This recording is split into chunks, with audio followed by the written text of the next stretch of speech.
ओम तव कथामृतं तप्तजीवनं कविरहितं कल्मषापहं श्रवणमंगलं श्रीमदाततं भुवि गृह्णन्ति ये हृदा जन।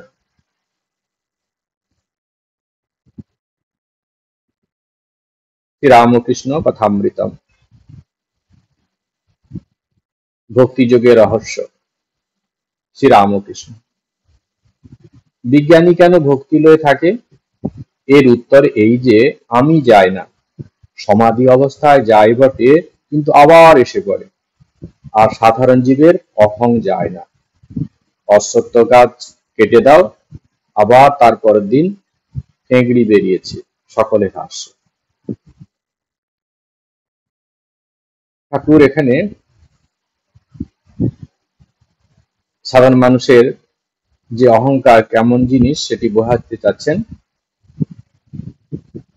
কেন যে অহং সহজে যায় না, এমনকি উপলব্ধি হওয়ার পরেও সেটি আসতে পারে। সেই প্রসঙ্গতে ঠাকুর বলছেন, বিজ্ঞানী কেন ভক্তি লয়ে থাকে জানো? এই যে আমিটা, এই অহংকারটা যায় না। তাহলে আমরা প্রথমে দেখব এই বিজ্ঞানী। বিজ্ঞানী, আমরা যখন কোনো কিছু পড়াশোনা করলাম বইতে, সেটি হচ্ছে জ্ঞান। আর সেই জ্ঞানটিকে যখন আমরা বোধ করি, বোধে বোধ করা, তখন সেটি হচ্ছে বিজ্ঞানে পরিণত হয়। যেমন একটি সায়েন্সের ছাত্র, সে বই পড়েছে, মাস্টার তাকে পড়াচ্ছেন, অনেক তথ্য সে জেনেছে, কিন্তু যখন ল্যাবরেটরির মধ্যে গিয়ে সেগুলি পরীক্ষা নিরীক্ষার মাধ্যমে যখন সেই সত্যতা যাচাই করেছে এবং সেটি বুঝতে পেরেছে, তখন যে জ্ঞানটি হলো সেটি হচ্ছে বিজ্ঞান। বিজ্ঞান মানে হচ্ছে বোধে বোধ। আমরা শাস্ত্রাদিতে যা পড়েছি সেটি যখন আমরা সাধনার মাধ্যমে উপলব্ধি করব, বোধে বোধ করব, যেটাকে বলে সেটি কি বলছে বিজ্ঞান। জ্ঞান আর বিজ্ঞান। জ্ঞান হচ্ছে নলেজ, আর বিজ্ঞান উইজডম। তো ঠাকুর বলছেন যে এই অবস্থাতে যারা বিজ্ঞানী উপলব্ধি করেছেন, তাদেরও মধ্যে এই জিনিসটা অহংকার চলে আসতে পারে। তাই তারা কি করে? ভক্তি লয়ে থাকে। ভক্তির ভাবটা কি? ভক্তিতে আমরা কি ভাবি? যে আমরা প্রভুর সন্তান, আমরা প্রভুর দাস।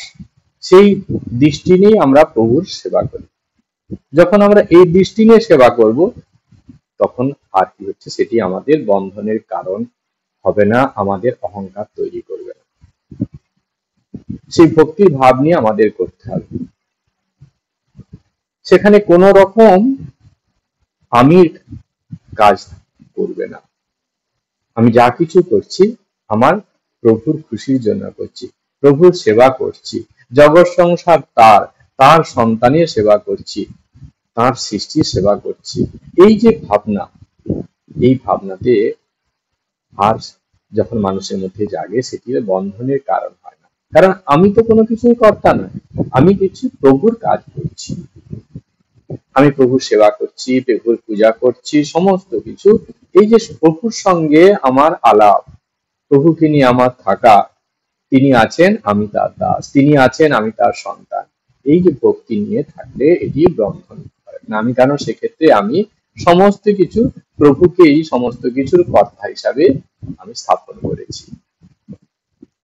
তো বিজ্ঞানীরা দেখে যে আমরা যখন সমাধি হচ্ছে, তখন কিন্তু স্বরূপের সঙ্গে, প্রভুর স্বরূপের সঙ্গে একাত্মতা লাভ করছে, আত্মস্বরূপের সঙ্গে একাত্মতা লাভ করছে, তখন কোনো কিছু কারণ নয়, কিন্তু হচ্ছে অসুবিধা হচ্ছে না। কিন্তু যে মুহূর্তে সমাধির পর আবার দেহভূমিতে ফিরে আসছে, জাগতিক প্লেনে চলে আসছে, তখন কিন্তু আমাদের পূর্ব সংস্কারের কারণে এই বৃত্তিগুলো আবার জেগে যেতে পারে।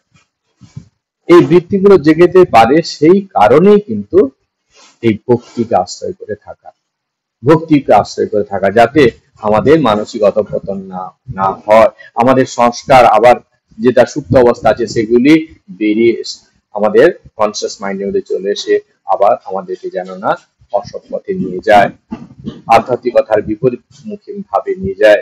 এই কারণে আমাদের করতে হবে সমাধি অবস্থায়। সমাধি আবার কিরকম সমাধি? সমাধি মোটামুটি সহজ কথায় আমাদের স্বরূপের সঙ্গে লীন হয়ে যাওয়া, বাহ্যিক কোনো একটি বস্তুর মধ্যে লীন হয়ে যাওয়া, সেটা হচ্ছে সমাধি।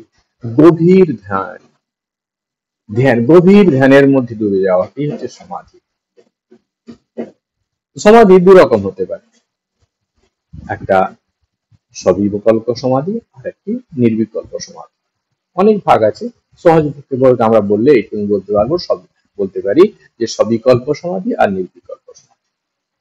চিত্তের যে একাগ্রতা অবস্থায় জ্ঞান, জ্ঞাতা, জ্ঞেয়, অর্থাৎ আমি হচ্ছে জ্ঞাতা, জ্ঞান হচ্ছে যে প্রক্রিয়াটা, আর জ্ঞেয় হচ্ছে ব্রহ্ম। এই যে ধ্যান করছি, আমি ধ্যান করছি, আমি হচ্ছে ধাতা। ধ্যান একটা প্রক্রিয়া। আমি পদ্মাসনে বসলাম, তারপর আমার ইষ্টের উপরে আমি মনোনিবেশ করার চেষ্টা করছি, এই যে ক্রিয়া চলছে, এইটি হচ্ছে ধ্যান। আর ধ্যেয় হচ্ছে বস্তু, আমি যে বস্তুতে মনটি কনসেপ্ট করতে চাচ্ছি, সে বাহ্যিক কোনো বিষয় হোক, আমার কোনো ইষ্ট হোক, ইষ্ট দেবতা হোক, আমি তার উপরে মনোনিবেশ করার চেষ্টা করছি। অর্থাৎ জ্ঞাতা, জ্ঞান হচ্ছে ক্রিয়া, আর জ্ঞেয়, ধ্যান, ধাতা, ধ্যেয়। তো সেই অবস্থায় কি হচ্ছে, সকল বিভাগ একবারে সম্পূর্ণ লুপ্ত হয়ে গেছে। আমি কনসেন্ট্রেট করার চেষ্টা করছি, মন আবার স্থির হয়ে গেছে আমার ইচ্ছিত বস্তুর মধ্যে, কিন্তু 100% হয়নি। তখন একটু বোধ আছে, তবুও কিন্তু আমি সেখানে স্থির হয়ে গেছি, আমার ইষ্টের মধ্যে স্থির হয়ে গেছি, আমি কোনো একটা বিষয়ের মধ্যে স্থির হয়ে গেছি। এই যে অনুভব, এটি হচ্ছে সবিকল্প। আর নির্বিকল্প কি হচ্ছে, সেখানে একবারে জ্ঞান, জ্ঞাতা, জ্ঞেয়, আচ্ছা ধ্যান, ধাতা, ধ্যেয়, এই যে বলা হলো, সেগুলো একবারে মিলেমিশে একাকার হয়ে গেছে। আর কোনো দ্বিতীয় কোনো সত্তা নেই, এটা বোঝার, একই হয়ে গেছে, একবারে মার্চ হয়ে গেছে। সেটা হচ্ছে নির্বিকল্প সমাধি। সবিকল্প সমাধিতে কি হয়, একটু বাহ্যিক এই বিভাগ বোধ গুলো সম্পূর্ণ লুপ্ত হয় না, কিন্তু নির্বিকল্প সমাধিতে কি হয়, সমস্ত কিছু মিলেমিশে একাকার। বিকল্প ভাবের অর্থ হলো যে আমি জ্ঞাতা, জ্ঞান কি জ্ঞেয়, এই বোধ গুলো একটু আছে, কিন্তু নির্বিকল্প সমাধিতে কোনো বিকল্প থাকে না, অর্থাৎ জ্ঞান, জ্ঞাতা, জ্ঞেয় মিলেমিশে এক হয়ে যায়। কিন্তু আবার যখন ওই সংসারিক ভূমিতে আমরা চলে আসছি, ধ্যান থেকে সেই সমাধির পর যখন আমরা সাংসারিক প্রেজেন্সে দেহভূমিতে মন চলে আসছে, তখন কি হয়, ওই সংস্কারে বসে আবার সেই রকম কাজ করতে করতে আমাদের মধ্যে অহংকারটা চলে আসতে পারে বা চলে আসে। সেই কারণে সাধক কি করে, তিনি সব সময় ভক্তিকে আশ্রয় করে থাকে। কারণ সমাজ সংসারের মধ্যে আমাকে কাজ করতে হবে, কর্ম নিয়ে থাকতে হবে, বিভিন্ন মানুষের সঙ্গে আলাপ আলোচনা করতে হবে, কাজের প্রত্যক্ষ পরোক্ষ প্রয়োজনে, সুতরাং তখন এই অহংকারটা জেগে যেতে পারে। আবার অনেক সময় আমাদের সুপ্ত অবস্থা তো আছে, ডরম্যান্ট কন্ডিশনে আমাদের মনের মধ্যে আছে, সেটাও অনেক সময় অনুকূল পরিবেশ পেলে জেগে যেতে পারে। সেই কারণে সাবধানতা অবলম্বন করে সাধক, সেই জন্য ভক্তিকে আশ্রয় করে থাকে, যে প্রভু আমি তো কর্তা নয়, জগৎ সংসারের মালিক হয়েছে তুমি, জগৎ সংসারে তুমি ছাড়া কোনো কিছু নেই, আমি পঞ্চভৌতিক পদার্থ, কৃতি অত্তেজ মরুদ্গম, এই পঞ্চভৌতিক পদার্থ, আমি তো জড় মাত্র, তুমি চৈতন্যময়, সেই তোমার ছোঁয়াতে আমি চৈতন্যময় উঠেছি। এই ভাবনাকে আশ্রয় করে সাধক কি করে জীবন কাটায়, তুমি প্রভু আমি তোমার দাস, তুমি পিতা আমি তোমার সন্তান। সমাধি হওয়ার পরেও কিন্তু এগুলো আসছে। আসলে আমাদের যে কর্ম, সে কর্ম সহজে যায় না। সমাধি হওয়ার পরেও কিন্তু প্রারব্ধ কর্ম বসে, যে আমাদের ভোগ করতে শরীরটাকে আছে তৈরি হয়েছে, সেটা আমাকে ভোগ করতে হয়। এই কর্ম আমাদের 3 রকম, আগামী কর্ম, সঞ্চিত কর্ম, প্রারব্ধ কর্ম। এই জন্ম থেকে মৃত্যু পর্যন্ত আমরা যাহা কিছু কর্ম করছি তার পাপ পূর্ণ একটা কর্মফল আছে, সেটা হচ্ছে আগামী কর্ম। সেটি কোথায় জমা হয়? যে সঞ্চিত কর্ম আগে আগের জন্মে যে আমরা করেছি অতীতে, সেই ঝুলির মধ্যে দিয়ে সেটি জমা হয়। যে সেই যে আগের আমাদের কিছু কর্ম সঞ্চিত হয়ে আছে, সেই সঞ্চিত কর্মের জন্য আমাদের কি হয়, এই শরীর ধারণকে প্রারব্ধ ভোগ করতে হয়। প্রারব্ধ ভোগ করতে হয় আমাদের। এই শরীরটা কি হচ্ছে, আমাদের প্রারব্ধ কর্মের জন্য আমাদের এই শরীরের ভোগ হচ্ছে, আমাদের শরীর ধারণ আর রোগ ব্যাধি সমস্ত কিছু।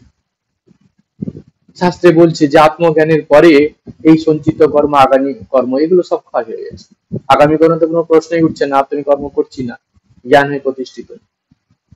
কিন্তু সঞ্চিত কর্ম যেগুলো আমার আগে অলরেডি স্টোর হয়ে আছে, সেটা নষ্ট হয়ে যায়। কিন্তু এই যে প্রারব্ধ কর্ম, এটা কিন্তু যায় না।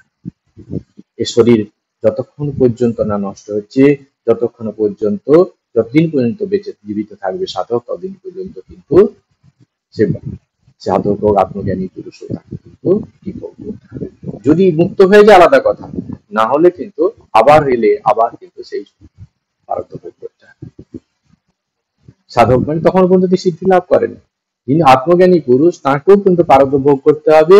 কিন্তু সে আত্মজ্ঞানী পুরুষ যেহেতু আত্মজ্ঞানী প্রতিষ্ঠিত হয়েছেন, আত্ম যেহেতু তার জগৎ সংসারে আসতে হবে না, সেই জন্য তাকে আর কর্ম ফল ভোগ করতে হবে না। কিন্তু এই জীবনে যে যে শরীর ধারণ হয়েছে সেই প্রারব্ধ কর্মের জন্য, সেই ফল, সেই প্রারব্ধ কর্মটা তাকে ক্ষয় করেই যেতে হবে। তবে তার যে এই যে শরীর ধারণের যে কষ্ট, সেটা আমাদের কাছে কষ্ট, তার কাছে কিন্তু কষ্ট না। কেন কষ্ট না? কারণ যখন মানুষ সমাধি হয়ে যায়, যখন উচ্চ চিন্তার মধ্যে বিন্দু থাকে, সবসময় ঈশ্বরের ভাবে ভাবিত হয়ে যায়।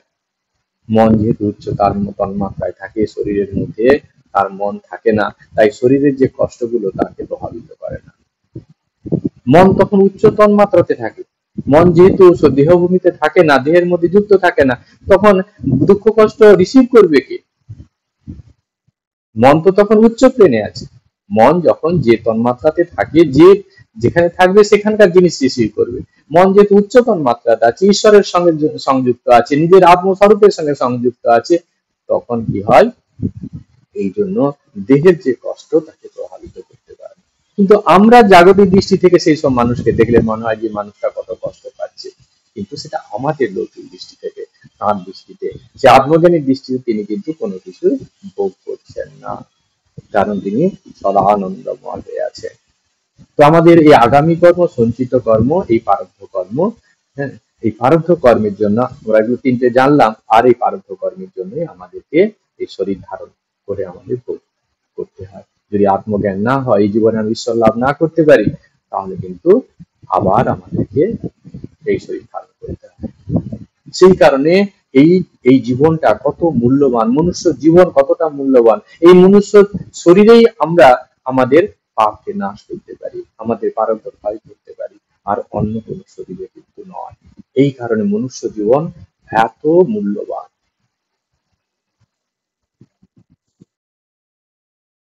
আর ঠাকুর সেই অহংকারের প্রসঙ্গ ধরে আবার বলছে যে সাধারণ জীবের অহংকার যায় না। অহংকার কি বলছেন, যে অসত্য গাছের সঙ্গে তুলনা করছে, অসত্য গাছকে এক্ষুনি কেটে কেটে দেওয়ার পরে আবার যেন কয়েকদিন পরে আবার ঠেকি বেরিয়ে যায়, আবার ডাল পাল, ঠিক সেরকমই এক্ষুনি বিচার করে কাটিয়ে দিলাম, আবার কিছুক্ষণ পরে সেই অহংকার জেগে উঠেছে, আমি কম কিসের, আমি এটা করছি। এই ভাবনা আমার সংস্কারের মধ্যে থাকার জন্য ওটি আবার জেগে যেতে পারে। বিচার করে আমি কিছুক্ষণের জন্য কাটালাম, কিন্তু আবার ওইগুলো চলে আসতে পারে।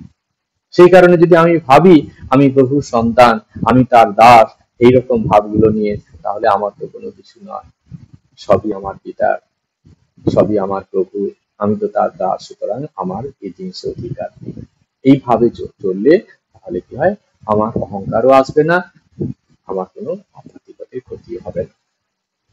এরপর ঠাকুর কি বলছেন, জ্ঞান লাভের পরও আবার কোথা থেকে আমি এসে পড়ে, স্বপনে বাঘ দেখেছিলে, তারপর জাগলে, তবুও তোমার বুক ধড়ফড় করছে। অর্থাৎ যে এখানে ঠাকুর বোঝাতে চাচ্ছেন যে এটি কত ভয়ঙ্কর জিনিস। জাগ্রত অবস্থা, স্বপ্ন অবস্থা। স্বপ্ন অবস্থা যা কিছু দেখছি সেগুলো তো বাস্তব অস্তিত্ব নেই, জাস্ট কল্পনা, মনের মধ্যে সৃষ্টি হয়েছে, মনের মধ্যে সৃষ্টি হচ্ছে। মনের মধ্যে আমি বাঘ তৈরি করেছি, আর আমি আমার মন দিয়ে আমি দেখছি, আমার মনই বাঘ তৈরি করেছে, আমার মনই তাকে দেখছে। কিন্তু আমি যখন এই লৌকিক ট্রেনে ফিরে এলাম, জাগ্রত অবস্থায় ফিরে, যে স্বপ্নতে আমি ফিরে ফিরে আসছি, তখনও কিন্তু বাঘ কিন্তু নেই। বাঘ থাকলে হয়তো ভয় হলেও অসুবিধা ছিল না, বা স্বাভাবিক। কিন্তু বাঘ নেই, তবুও কিন্তু ওই যে বৃত্তিটা উঠেছিল, বাঘ বৃত্তি মনের মধ্যে, সেটির কারণে দেহ কিন্তু তার স্বাভাবিক, হ্যাঁ, ভয় পাওয়া, আনন্দ, দুঃখ, এগুলো তো মনের ধর্ম, সে কিন্তু প্রকাশ করছে।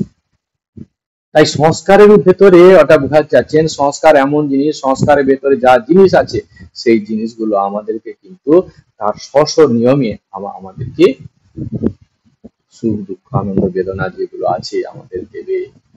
এই অহংকার আমাদের ভেতরে ডরমেন্ট কন্ডিশনে আছে, প্রচ্ছন্ন অবস্থায় আছে, সেগুলি সারফেস লেভেলে এসে আমাদেরকে কষ্ট দিতে পারে। অনুকূল পরিবেশ পেয়ে গেলে, প্রতিকূল পরিস্থিতি হয়তো সেরকম ধরনের সিচুয়েশন যদি না আসে, নাও আসতে পারে, কিন্তু আমরা যে সেরকম জায়গায় চলে যাই, সেরকম জায়গাতে এগুলো চলে আসতে পারে উপযুক্ত পরিবেশে। যেখানে কেউ খারাপ চিন্তা করছে, খারাপ সংসর্গ, সেখানে গেলে আমার মধ্যে যে খারাপ বৃত্তিগুলো আছে রেগে যেতে পারে। যেখানে শুভ চিন্তা হচ্ছে, সেখানে গেলে আমার মধ্যে শুভ চিন্তা আরো বেশি উঠতে পারে। তো সেই রকম অশুভ চিন্তা যেখানে চলতে থাকে, সেই সব জায়গায় গেলে আমার মধ্যে বৃত্তিগুলো উঠতে পারে। সেই কারণে ঠাকুর বলছেন, হ্যাঁ, যে এটা সংস্কারের মতো জিনিস। স্বপ্নে দেখেছে বাস্তব অস্তিত্ব নেই, অথচ আমি কি করছি, তার বোধটা চলে এসেছে, তার বোধটা, তার জন্য আমি সেই জন্য আমার মনে কি হচ্ছে, আমার বুকটা ধরপড় করছে, তার কাজ শুরু করেছে কৃত্রিম জিনিস দেখেও, যার যদিও বাস্তব অস্তিত্ব নেই। জীবের আমি লই যে যত যন্ত্রণা, গরু হাম্বা হাম্বা করে, তাই তো অত যন্ত্রণা। লাঙ্গলে জোরে রোদ বৃষ্টি গায়ের উপর দিয়ে যায়, আবার কষায় কাটে, চামড়া জুতো হয়, ঢোল হয়, তখন খুব পেটে। এত কিছু গরু করা হচ্ছে, তাও হাম্বা হাম্বা হাম্বা হাম্বা করছে গরু। তারপর তার জীবনে এই করার জন্য তার কি কি পরিণতি হচ্ছে, তবুও নিস্তার নেই। শেষে নাড়ি ভুড়ি থেকে তাঁত তৈরি হয়, সেই তাঁতে ধুনুরির যন্ত্র, তখন আর আমি বলে না, তখন বলে তুহু তুহু, তুমি তুমি। যখন তুমি তুমি বলে, তখন নিস্তার। হে ঈশ্বর, আমি দাস, তুমি প্রভু, আমি ছেলে, তুমি মা। এটি খুব সুন্দর করে ঠাকুর একটি উদাহরণ দিয়ে বলছেন যে, হ্যাঁ, হাম্বা হাম্বা করছে, মানে যে অহংকার, যেন আমি আমি এটি যেন গরু, ঠাকুর মানে এটি বোঝাতে যাচ্ছে যে অহংকার, আমি আছি, আমি করছি, এইরকম ভাব থেকে বোঝাচ্ছে না, আম্বা আম্বা এই শব্দটি তার ঠাকুর গরু তুলনা করছে। কিন্তু এটি যাচ্ছে না। সেই নাড়ি ভুড়ি দিয়ে যখন ধুনুরির তুলো তুলো পেঁজে বালিশ তৈরি করার জন্য, লেপ তৈরি করার জন্য, সেই তখন তুলো পেঁজার জন্য সেই যন্ত্রটিতে ওটি লাগায়, তখন সবাই সেখান থেকে তুহু তুহু, অর্থাৎ তুমি তুমি। জগৎ সংসারে তুমি ছাড়া কেউ নয়, তুমি ছাড়া কেউ নেই, তুমি সর্বময় কর্তা। অহংকারের বশে আমার মধ্যে এটি জেগে উঠেছিল। কেন জাগে? আসলে হয় কি, যে সেই চৈতন্য সত্তা সর্বব্যাপী। উপনিষদ বলছে, ঈশাবাসিদম সর্বম যৎকিঞ্চিৎ জগতাম জগৎ, সমস্ত জায়গা ঈশ্বর দ্বারা পরিব্যাপ্ত। সর্বম খলুদং ব্রহ্ম, সমস্ত জায়গায় সেই চৈতন্য সত্তা আছে, ব্রহ্ম সর্বব্যাপী। তাহলে আমার মধ্যেও আছে। কিন্তু এই যে অন্তঃকরণ, অর্থাৎ মন, বুদ্ধি, চিত্ত, অহংকার, ওইখানে যেই মুহূর্তে চৈতন্য সত্তার আলোটা ওখানে পড়ছে, তার প্রতিবিম্ব পড়ার সঙ্গে সঙ্গে মনটি, সেই অন্তঃকরণ চৈতন্যময় ওঠে সঙ্গে সঙ্গে। আর যে চৈতন্যময় উঠেছে, ওর মধ্যে যে অহং বৃত্তিটা, সেটা আমি, সেই আমি ভাবটা জেগে ওঠে, যে আমি সেই চৈতন্যময়, আমি সমস্ত কিছু করছি, এই ভাবটা তখন তার মধ্যে জেগে যায়। আসলে চৈতন্য সত্তার কারণেই তার মধ্যে এই চেতনার ভাব এসছে। মন, বুদ্ধি, চিত্ত, অহংকার সবই জড়, কিন্তু ওই চৈতন্য ভাবটা আছে, চেতনা আছে বলে, চৈতন্য সত্তা আছে বলেই তার মধ্যে চেতনা চলে এসছে। কেমন হয়, গুরুস্থানীয় ব্যক্তিরা তো কি বলেন, যে একটা শক্তিশালী চুম্বকের সামনে যখন একটা লোহা খণ্ড আনা হয়, সেই লোহা খণ্ডকে ওই শক্তিশালী চুম্বক আকর্ষণ করে। শুধু তাই নয়, ওই যে শক্তিশালী চুম্বকের কাছে থেকে লোহা খণ্ডটিও চুম্বক ধর্ম পেয়ে যায়। তার সামনে যখন আরেকটি লোহার খণ্ড আনা হচ্ছে, তখন কি হয়, ওই লোহা খণ্ড চুম্বক ধর্ম তার মধ্যে চলে এসছে বলে সে নূতন লোহা খণ্ডটিকে আকর্ষণ করতে থাকে। লোহা খণ্ড চুম্বক ধর্ম সাময়িক তার মধ্যে চলে এসছে, সে কি করছে, আরেকটি লোহাকে কি করছে, তাকে টানছে, তাকে টানছে।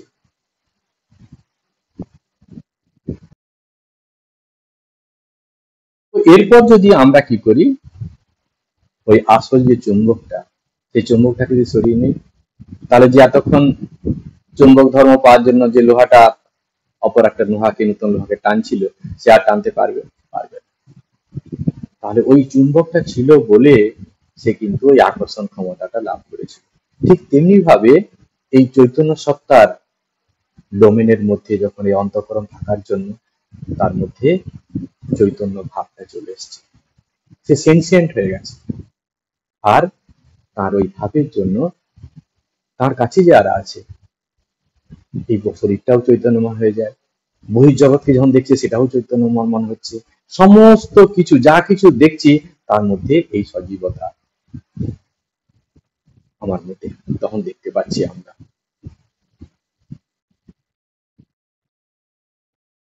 আসলে সেই চৈতন্য সত্তা থাকার জন্যই ঘটনা ঘটছে। আমাদের অহংকার এই যে তৈরি হচ্ছে, তার মূল কারণে আছে এই চৈতন্য সত্তার ডোমেনের মধ্যে থাকার জন্য। যদিও অন্তঃকরণ জড়, যদিও মন বুদ্ধি চিত্ত অহংকার সমস্ত কিছু জড় পদার্থ, সেই চৈতন্য সত্তার ডোমেনের মধ্যে থাকার জন্য অন্তঃকরণ অর্থাৎ এগুলি তার মধ্যে সক্রিয় ধর্ম, সচেতন ধর্ম প্রকাশ পাচ্ছে, চেতন ধর্ম প্রকাশ পাচ্ছে। তার মধ্যে অন্তঃকরণ অহংকারটি তখন নিজেকে আমি হিসেবে দাবি করছে, ফলস আইডেন্টিফিকেশন। তাহলে কেন এটি হচ্ছে? এটা কিন্তু বাস্তব নয়, তাও হচ্ছে। সেই জন্য ঠাকুর কি বলছেন, এইটা যদি আমাদের হয়, সেখানে যারা জ্ঞানী মানুষ, আত্মজ্ঞানে যারা প্রতিষ্ঠিত, এই যে মনের এই স্বভাব, সেখান থেকে বাঁচার জন্য তারা কি করছেন, ভক্তিকে আশ্রয় করে থাকে। সবসময় জ্ঞান বিচার নিয়ে থাকা অসুবিধা হয়, কোন সময় মনের মধ্যে আবার এই অহংকার ভাব জেগে হতে পারে। সেই কারণে সব থেকে সহজ ভক্তি, আমি প্রভুর দাস, আমি প্রভুর সন্তান, যখন এটি ভাবলো, তখন তার মধ্যে আর এই অহংবোধটি থাকছে না, কারণ আমার তো কোনো কিছু নেই। রামকে জিজ্ঞাসা করছে, রাম যাকে জিজ্ঞাসা করছেন, হনুমান, হনুমানকে রাম, প্রভু রামচন্দ্র জিজ্ঞাসা করছেন।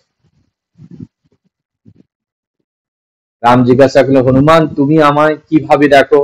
হনুমান বললেন, রাম, যখন আমি বলে আমার বোধ থাকে, তখন দেখি তুমি পূর্ণ, আমি অংশ, তুমি প্রভু, আমি দাস। আর রাম, যখন তত্ত্বজ্ঞান হয়, তখন দেখি তুমি আমি, আমি তুমি। দেহ বুদ্ধা দাস অস্মি, জীব বুদ্ধা তদং সত, আত্মবুদ্ধা তমিব অহম, ইতি মে নিশ্চিত মতি। যখন আমি দেহ বুদ্ধি করি, যখন দেহ বুদ্ধি আমার মধ্যে চলে আসে, তখন আমি ভাবি আমি দাস, তুমি আমার প্রভু। আমি যখন নিজেকে জীব ভাবি, তখন তুমি বিরাট পুরুষ, আর আমি জগৎ সংসারে তুমি ছাড়া কিছু নেই, আর আমি ওই জগৎ সংসারে আছি, অর্থাৎ আমি তোমারই অংশ। জীব বুদ্ধা তদংশ, আত্মবুদ্ধা তমেভ। যখন আমি আত্মবুদ্ধি করি যে আমি শরীর নয়, মন নয়, আত্মস্বরূপ, তখন জগতে তো আত্মা একটাই, আর তাই তোমার সঙ্গে আমার কোনো পার্থক্য নেই, সব এক সত্তা। এটাই হচ্ছে আমার মত। সেব্য সেবক ভাবই ভালো, অর্থাৎ আমি হচ্ছি সেবক, তিনি আমার প্রভু, এই ভাবটাই ভালো। আমি তো যাবার নয়, তবে থাক শালা দাস আমি হয়ে। ঠাকুর বলছেন যে আমি যেহেতু এটি যেতে চায় না, অসত্য গাছের যেন অসত্য গাছ, ডাল কাট, আজকে কাটছি কালকে আবার বেরোচ্ছে টেংরি, এই যদি অবস্থা হয় তাহলে সব থেকে ভালো ভাব কি আমি তোমার দাস, আমি তোমার সন্তান, এইরকম ভাব নিয়ে আমাদের কাটাতে হবে। পারিবারিক জীবনে আমরা দেখতে পাচ্ছি অনেক সমস্যা তৈরি হয় যে অহংকারের কারণে, অফিসে আদালতে অনেক সমস্যা আমরা দেখতে পাই। অনেক মানুষকে দেখেছি অহংকারের বশে কি নয় কি করে ফেলে। তো আমরা যদি এইরকম ভাব নিয়ে আশ্রয় করে চলি তাহলে আমাদের কখনোই আমরা এই বড় বড় বিপদের হাত থেকে আমরা বাঁচতে পারবো, আমাদের মনটাকে অনেকটা সন্তুলন ভাবে রাখতে পারবো, আমরা মানসিক সাম্য ভাব রাখতে পারবো। আমরা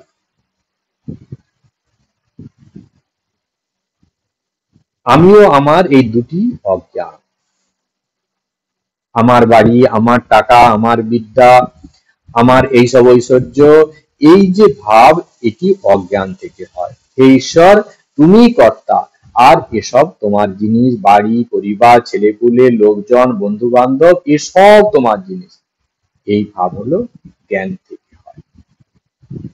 অহংকার যে কি জিনিস ঠাকুর এটিকে বোঝানোর জন্য বিভিন্ন উদাহরণ দিচ্ছেন, বিভিন্ন উদাহরণ দিয়ে বোঝানোর চেষ্টা করছেন যে আমি আর আমার এই দুটি হচ্ছে অজ্ঞান।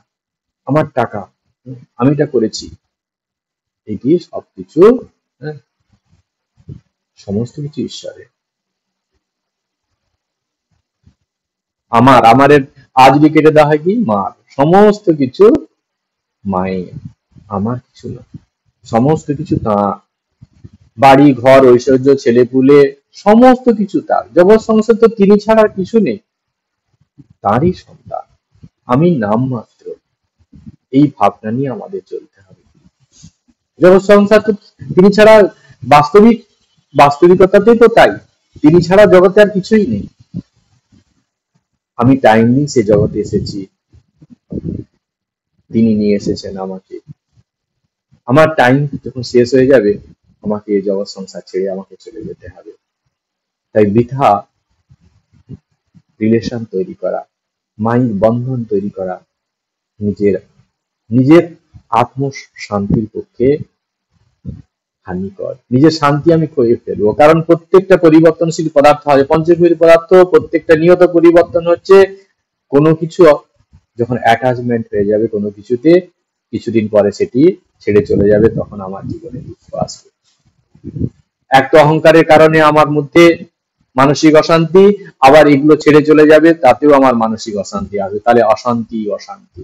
তাই বাহ্যিক জিনিস এগুলো তো আমার কোনো কিছু নয়। আমি জগৎ সংসারে একা এসেছি, আমি এই জগৎ সংসারে একা যাব, টাইমলিস, আমি এই ছেলে পুলে মা বাপ সমস্ত কিছু ঐশ্বর্য সবকিছু পেয়েছি, এগুলো আমি এত ভাবে ওদের সঙ্গে জড়িয়ে পড়ার কোনো কারণ নেই। কর্তব্যমাফিক কর্ম করো।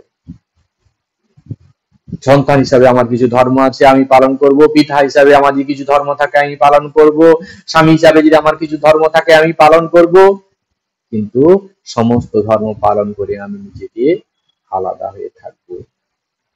প্রভু আমাকে দায়িত্বটি দিয়েছেন তাই আমি করছি, আমাকে সন্তানের দায়িত্ব দিয়েছেন তাই আমি সন্তান ধর্ম পালন করে যাব, আমাকে স্বামী পদ দিয়েছেন তাই আমি স্বামীর ধর্ম পালন করে যাব, আমাকে বড় একটি কাজে বড় একটি অফিসে বড় দায়িত্ব দিয়েছেন, আমি আমার কাজটি করেছি। তিনি আমাকে দিয়েছিলেন, যে মুহূর্তে তিনি আমাকে ওইখান থেকে ওই পদ থেকে সরিয়ে দেবেন আমি সেখানে আমার কোনো ভ্যালুই থাকবে না। ঠাকুর সেই কারণে আরেকটি উদাহরণ দিচ্ছেন এখানে, মৃত্যু সর্বদা মনে রাখা উচিত। মরবার পর কিছুই থাকবে না, এখানে কতগুলি কর্ম করতে আসা, যেমন পাড়া গাঁয়ে বাড়ি কলকাতায় কর্ম করতে আসা। বড় মানুষের বাগানের সরকার, বাগানে যদি কেউ দেখতে আসে তা বলে এই বাগানে আমাদের, এই পুকুর আমাদের পুকুর, কিন্তু কোনো দোষে দেখে বাবু যদি ছাড়িয়ে দেয় তার আমের সিন্দুকটা লয়ে যাওয়ার যোগ্যতা থাকে না, দারোয়ানকে দিয়ে সিন্দুকটা পাঠিয়ে দেয়। সকলে হাস। যে সমস্ত কিছু মালিকানা তিনি, যে মুহূর্তে তিনি কি করবেন আমাকে এখান থেকে আমার জগৎ সংসারের আমার টান শেষ, আমার রোল শেষ হয়ে যাবে, তখন আমাকে চলে যেতে হবে, আমি কোনো কিছু নিয়ে যেতে পারবো না। আমি যে এত সম্পর্ক তৈরি করছি এই বিষয়ের জন্য, এত যে জড়িয়ে পড়ছি, আমি একদিন নিয়ে যেতে পারবো না। অথচ আমরা কেমন করে জড়িয়ে পড়ছি। ঠাকুর সেই জন্য বলছেন যেখান থেকে বাঁচার একটি রাস্তা আছে, মৃত্যু চিন্তা করবে। এই তো আমাদের পরিণতি, দুদিনের সংসার, আঁচড় কাঁপড় করে কি নয় কি করছি, মানসিক শান্তি ভঙ্গ করছি এসব বিষয় চিন্তা অত্যধিক করার জন্য। সাংসারিক বিষয়ে এমন জড়িয়ে পড়ছি তাতে আমার মানসিক শান্তি ভঙ্গ হচ্ছে। অত্যধিক রিলেশনে, পারিবারিক রিলেশনের মধ্যে এমন জড়িয়ে পড়ছি তাতে আমার মানসিক শান্তি বিঘ্নিত হচ্ছে। আমাকে কর্তব্যমাফিক কর্ম করতে হবে। প্রভুর দেওয়া এই রিলেশন, প্রভুর সবাই সন্তান, তাই প্রভুর সন্তানের আমি সেবা করছি। আমার কোনো ব্যক্তিগত কারোর সঙ্গে কোনো রিলেশন আছে সেই ভাবনা নিয়ে কারো আমি সেবা করছি, এটি যেন না মনে জাগে। আমাদের বারবার আরোপ করে অভ্যাস করতে হবে যদি আমরা মানসিক শান্তি চাই। শুধু পড়লে হবে না, বারবার আমাদের প্র্যাকটিক্যাল লাইফে ওটি করে আমাদের ওটি প্রতিষ্ঠিত হতে হবে যদি আমরা সত্যি সত্যি শান্তি চাই। আর না হলে কিন্তু এই পঞ্চভূতি পদার্থগুলো দিয়ে তৈরি জগৎ সংসার, এর প্রত্যেকটি জিনিস একসময় আমার জীবন থেকে যাবে, আর আমার জীবনে রেখে যাবে শুধু দুঃখ দুঃখ দুঃখ। সেই জন্য বুদ্ধদেব বলছেন সর্বম দুঃখম, জগতে সমস্ত কিছু ক্ষণিক, সেই কারণে এগুলো দুঃখ। সমস্ত কিছু ক্ষণস্থায়ী, ক্ষণস্থায়ী জিনিসগুলো দুঃখ দেয়। আর আমার অহংকারের কারণে আমি করছি, আমি হচ্ছে এই সংসার, আমার কথায় কেন হবে না, এই যে আমার আমার করছি সব সময়, আমার কথা কেন চলবে না, আমি যেমন বলো তেমনটি করতে হবে। এই অত্যধিক আমি ভাব আমাদের জীবনের দুঃখের কারণ।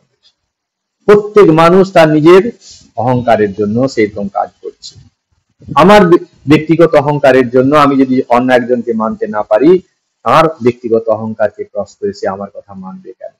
এই সাধারণ লজিকটা যদি আমরা মনে রাখি, তাহলে আমরা কখনোই কষ্ট পাবো না, আমরা কখনোই কাউকে অত্যই ফোর্স করব না আমার মতো করে চলতে। কারণ প্রত্যেক মানুষই তার অহংকারের দাসে, এবং সেই অনুযায়ী সে নিজের সংস্কারে বছর চলছে। যতটুকু না করলে নয় ততটুকু। ভগবান দু কথায় হাসে। কবিরাজ যখন রোগীর মাকে বলে, মা ভয় কি, আমি তোমার ছেলেকে ভালো করে দেব, তখন একবার হাসেন। এই বলে হাসেন, আমি মারছি আর ও কিনা বলে আমি বাঁচাবো। কবিরাজ ভাবছে আমি কর্তা, ঈশ্বর যে কর্তা এ কথা ভুলে গেছে। তারপর যখন দুই ভাই দড়ি ফেলে জায়গা ভাগ করে আর বলে এর দিকটা আমার ও দিকটা তোমার, তখন ঈশ্বর আরেকবার হাসেন।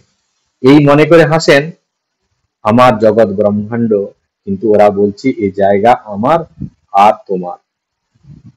ঠাকুর খুব সুন্দর করে বোঝাচ্ছেন যে ডাক্তার যখন বলছে আমি বাঁচিয়ে দেবো, কথায় বলে না রাখে হরি মারে কে, মারে হরি রাখে কে। বাঁচানো কিংবা মারা সমস্ত কিছু তার হাতে। তিনি কৃপা করলে সমস্ত কিছু সম্ভব। তিনি মৃতকে বাঁচিয়ে দিতে পারেন, আবার যিনি জীবিত আছেন তাকে সঙ্গে সঙ্গে তিনি মেরে ফেলতে পারেন। সবই তার। কেউ যদি বলে, ডাক্তার যখন বলছে ঠাকুর হাসছেন এই কারণে, ভগবান হাসছেন কেন, যে ও কি করে বাঁচাবে, আমার কৃপা যদি না থাকে, আমি যদি ওকে মারবো মনে করি, তাহলে ও বাঁচানোর কে? সেই যে অজ্ঞানতা, তার এই অজ্ঞানতার জন্য হাসছে, তার এই অহংকারের জন্য হাসছে। তুমি ডাক্তার বলে যেন সবকিছু সে করতে পারে, তা কিন্তু নয়। সেটি ঠাকুর বোঝাতে চাচ্ছেন।